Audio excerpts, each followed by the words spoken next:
आझाद मैदानावरच्या मराठा आंदोलकांच्या आंदोलनानंतर पालिकेकडून आता स्वच्छता केली जाते। पाहूया।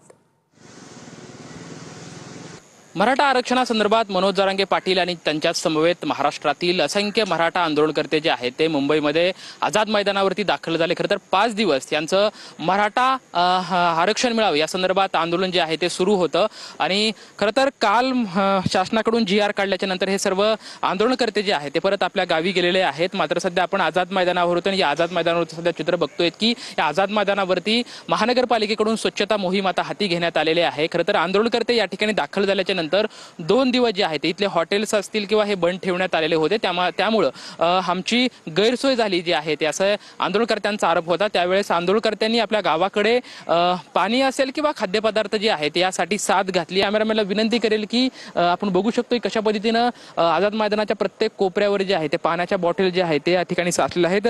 सुरुवातीला आल्याच्या नंतर जी काही गैरसोय झालेली होती ही गैरसोय टाळण्यासाठी गावाकडून आहे प्रत्येक गावातून वाड्या वस्त्यावरून खरं तर या आंदोलनकर्त्यांसाठी मोठ्या प्रमाणात जे आहे त्या पाणी बॉटल्स या ठिकाणी आलेल्या होत्या आणि आता सध्या मोठ्या प्रमाणात जे आहे ते पाणी या ठिकाणी साचलेलं आपल्याला पाहायला मिळते। आता महानगरपालिका या सर्व पाण्याच्या बॉटलचं पुढे काय नक्की आता करणार आहे हे पण पाहणं तितकंच उत्सुकतेचं ठरणार आहे। कॅमेरामॅन रोशन गायकवाड सोबत लक्ष्मण जाधव, TV9 मराठी, मुंबई।